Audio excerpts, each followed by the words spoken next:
Bonjour et bienvenue dans ce nouveau podcast où nous allons partir dans l'esprit des tueurs en série. La vraie question qui va nous intéresser aujourd'hui, c'est celle-ci.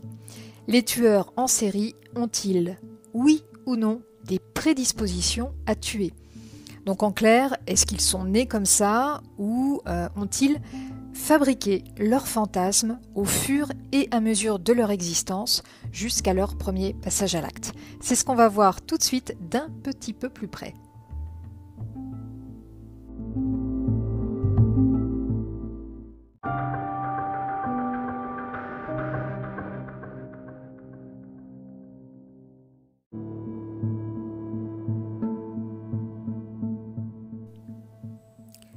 Faut-il voir les tueurs en série comme de simples monstres sadiques ?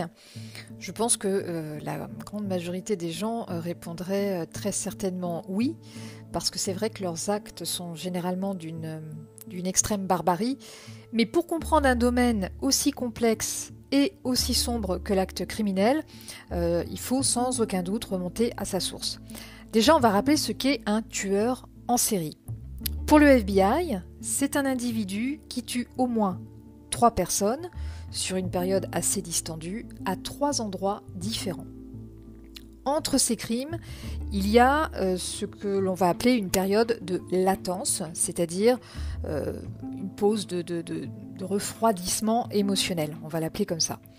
Alors cette question qui nous intéresse pour ce podcast, à savoir si les tueurs en série sont prédisposés ou pas à tuer, en fait, il est très difficile de donner une réponse toute simple.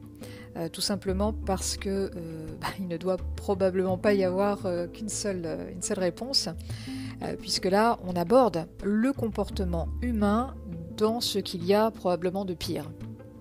Donc en fait, personne ne peut dire dans quelle mesure on peut naître tueur. C'est une interrogation qui est très très très mystérieuse. En revanche, certains tueurs en série, des plus violents qu'on a connus, ont souffert d'un trouble de la personnalité qui s'est installé lorsqu'ils étaient encore assez jeunes.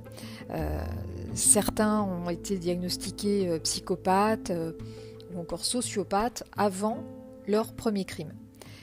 Mais petit rappel, il faut vraiment qu'on comprenne qu'il est très délicat de poser un tel diagnostic. Par exemple, le diagnostic de la psychopathie sur un enfant ou sur un adolescent.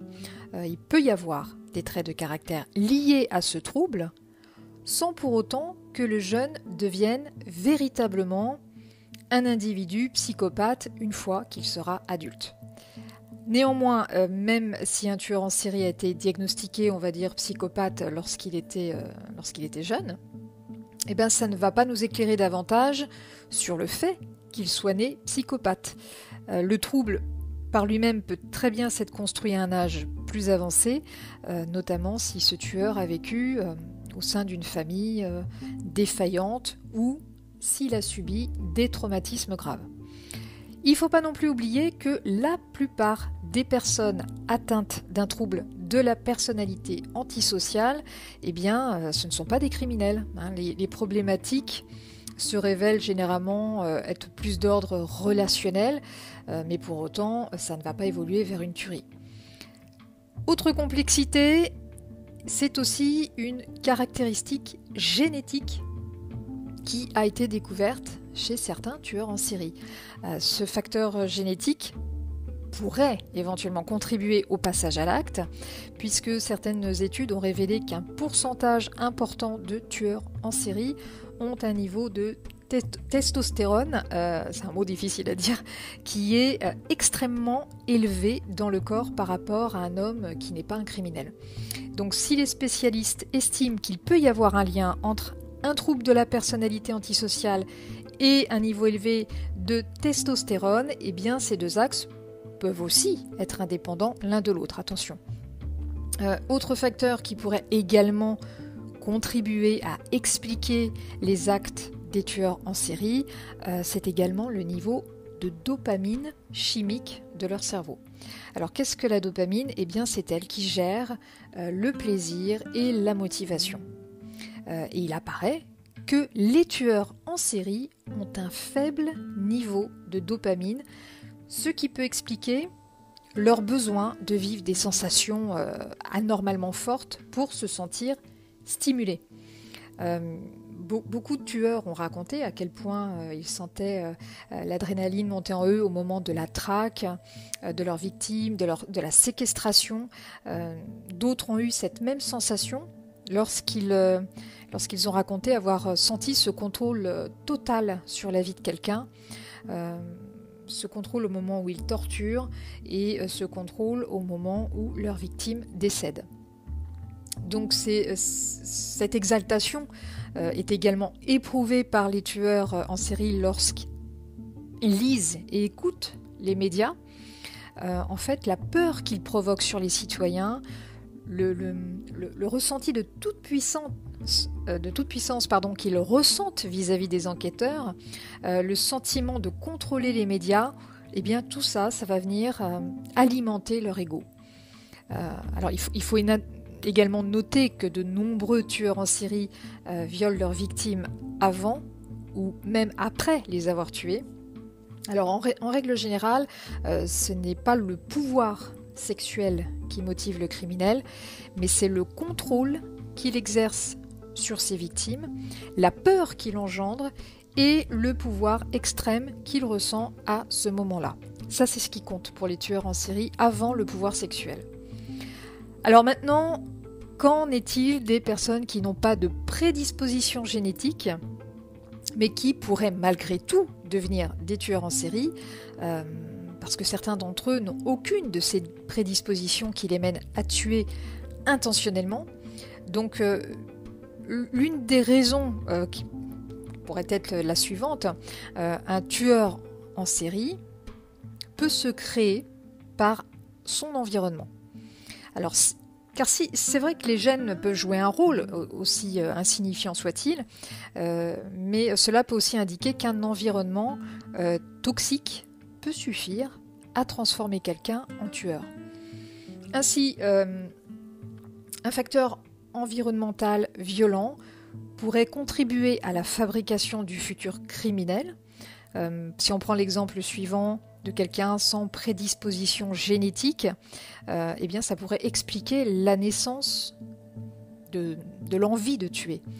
Si on prend un enfant ou un adolescent qui est soumis à de très graves violences physiques et psychologiques, eh bien son état émotionnel va être mis à rude épreuve. Pour se préserver, le jeune va se réfugier dans un univers fantasmagorique où en fait lui seul a du pouvoir sur les autres. Mais les fantasmes qu'il imagine, qu'il visualise, dont la violence va s'accentuer dans le temps, eh bien à un moment donné, ça ne va plus suffire. Donc en fait, ce jeune va à un moment donné ou à un autre avoir besoin d'exprimer sa rage sur quelqu'un. À ce titre, les tueurs en série, il faut le souligner, ont rarement commencé à se défouler sur les personnes qui leur faisaient du mal lorsqu'ils étaient enfants ou ados. En fait, beaucoup ont commis leur premier passage à l'acte sur des animaux ou sur d'autres enfants environnants, en les maltraitant, en les battant, parfois en les tuant. Alors bien sûr, on va quand même rappeler, parce que c'est important, c'est essentiel, beaucoup de gens ont été maltraités malheureusement durant leur jeunesse, et tous ne deviennent pas des tueurs sanguinaires, loin de là, et heureusement. Mais on a cette partie qui existe, qui est silencieusement tapie dans l'ombre de leur propre souffrance, et qui demain, dans 5 ans ou plus tard, eh bien malheureusement, pourrait s'en prendre à des personnes de leur connaissance ou à d'illustres inconnus.